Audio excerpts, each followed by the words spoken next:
Back here live at the Waterfront Village with my friend the zombie, Jonathan. You're looking good. Jonathan just got an awesome face paint job. What do you think? I like Bitcoin. All right, you're great, zombie. And good times here at the Waterfront Village, open for the next 11 days.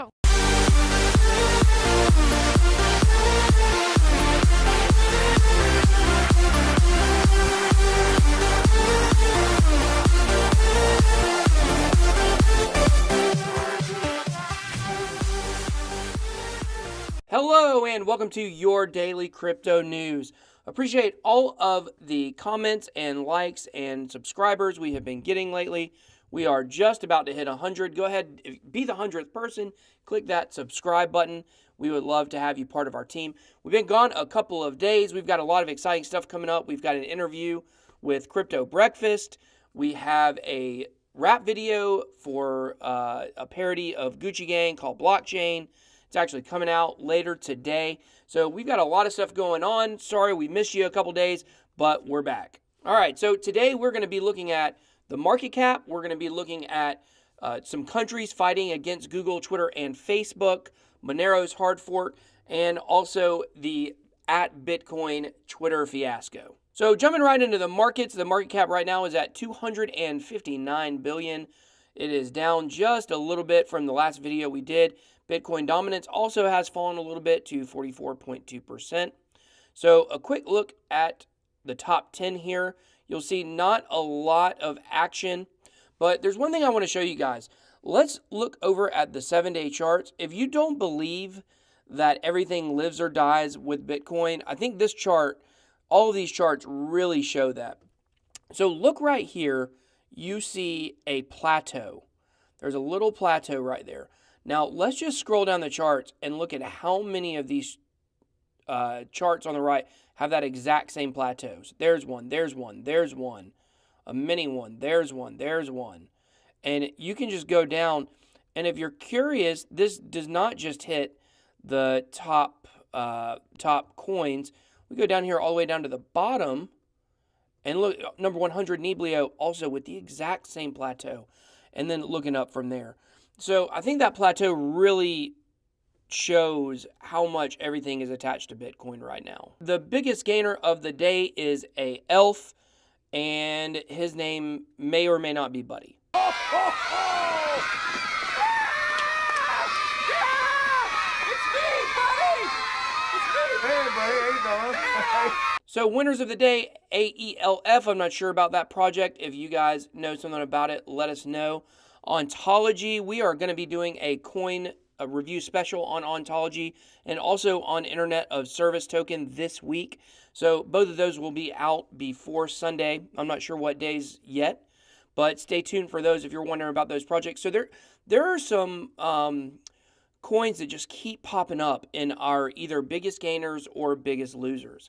And it seems almost like you have most of your top 100 coins are kind of falling in the middle. They have medium movement.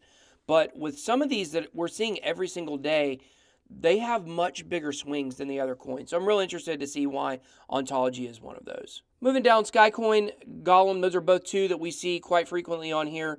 OneChain, there's been a lot of big news about OneChain lately. It's been listed on some exchanges. So it had quite a pump, as you can see in the chart here. And a lot of people really like this coin. So this may be another candidate for a coin review. So let's look at the big losers of the day. Mixin, DigixDAO, Veritasium is another one that we see very frequently. I've been looking into this project just a little bit, and people are scared that this is another scam. Not necessarily like BitConnect. It's not the same kind of platform. But from what I'm reading, it's a project to stay away from. So just want to give you that piece of advice. Of course, this is not financial advice. None of my videos are financial advice. Mixin, if you don't know what Mixin is, it is a mobile platform that is supposed to be like a messaging platform on the blockchain for cryptocurrency. I believe you're supposed to also be able to buy and sell. They promote themselves as the easiest way for the average person to get into cryptocurrency. All right, so let's jump in here to the news. 3 more countries join the fight against Google, Twitter, and Facebook. Switzerland, Kazakhstan, and Armenia have recently joined Russia, China, and South Korea in regards to filing a joint lawsuit against Google, Twitter, and Facebook regarding the banning of crypto-related advertising states. Rushing use reported on April 6th.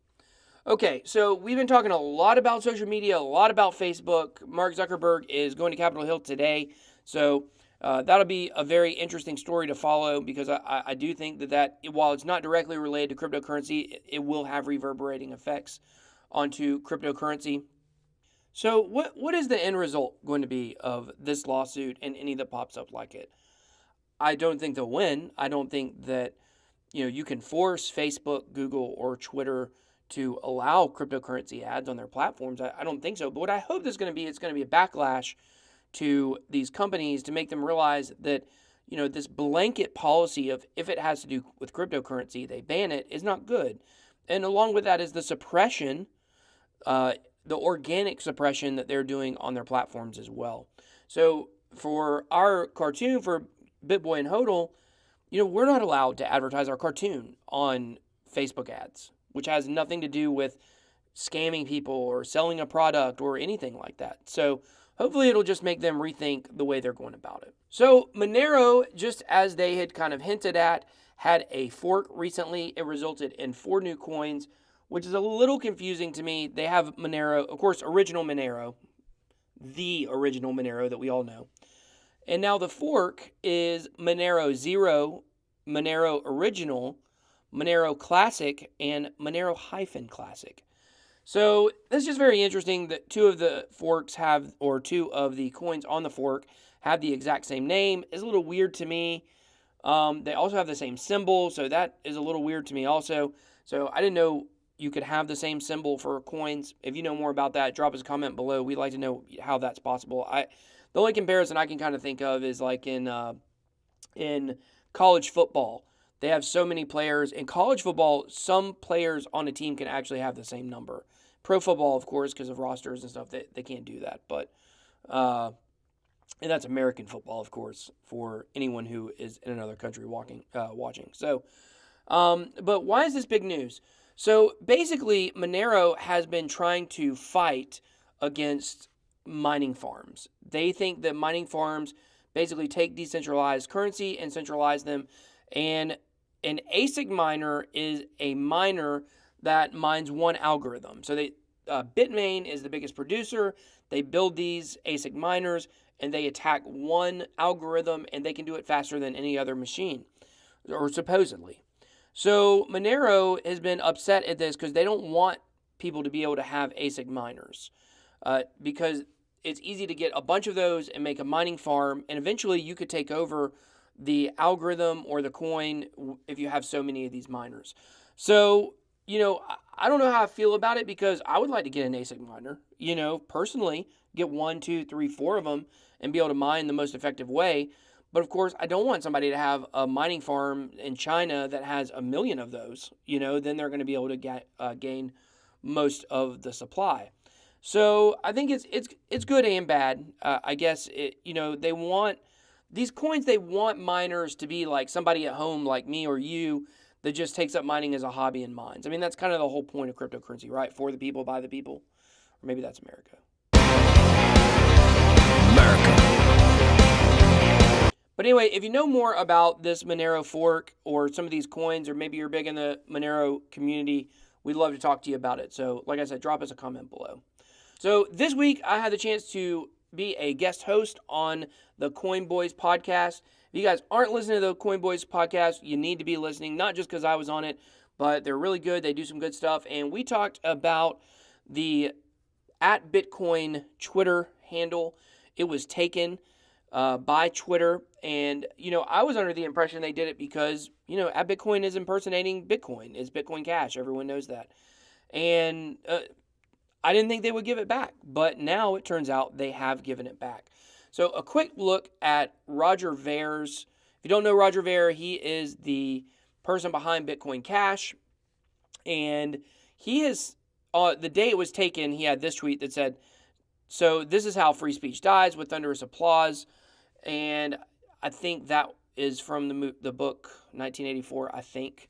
But then now it's been given back, and he says that I've never owned the @Bitcoin account. It is owned by someone involved in Bitcoin since 2009. He supports Bitcoin Cash. Is well known in the Bitcoin ecosystem, but doesn't want to deal with incessant trolling. So he has chosen not to make his identity public. Is it true? I don't know. A lot of people think that he's lying about it. Weren't you afraid? No, ma'am, but they tied me in a big sack. But I think at minimum, even if he is not lying about this, I think he's heavily involved in this account. I think many of these tweets are coming from him. It may be someone at his office that owns it, maybe one of his employees. I'm not really sure. But a quick look at the @Bitcoin account. So if you don't know, @Bitcoin is actually a Bitcoin Cash account. And that's where the confusion comes in. A lot of people think it is actually Bitcoin. They talk about themselves like they are Bitcoin, but yet it's not Bitcoin, it's Bitcoin Cash. And if you're in the Bitcoin Cash community, this probably isn't going to make you feel good. But in my opinion, it should. I think Bitcoin Cash is an okay coin. I think it's a good coin. I just think they need to change the name. And I think that goes against what all the Bitcoin Cash community want. They want Bitcoin Cash to be Bitcoin. So I think at this point it's just kind of a silly, it's almost like you're standing something just to stand for it when, they're separate coins. So let's just go with that. But this is a quick recap of what happened to the Bitcoin account. 36 hours ago, I discovered the account had been suspended. A new account using the same username began posting nonsense. Community and media outrage ensued. Now reinstated with 750,000 fewer followers than it had before. Well, if you look at the account, it is now back up to almost where it was before. I'm not sure if that's people in the Bitcoin Cash community coming back to it or what. But, at the end of the day, they do have it back. Maybe they will be more careful about what they say on this account. You can't just have an @Bitcoin account and degrade and slander Bitcoin all the time from it. That just doesn't make sense. So I hope you've enjoyed today's news stories and our look at the market cap. Go ahead, click the subscribe button, hit the bell so you can get alerts and notifications. We'd love for you to be part of our community. We are growing and we are going to continue to grow. So go ahead, hop on this train. Be on the lookout for our music video coming out later today. Also, check out the Coin Boys podcast I was on this weekend.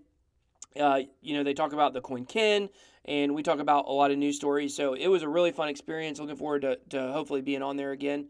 So that was your daily crypto news.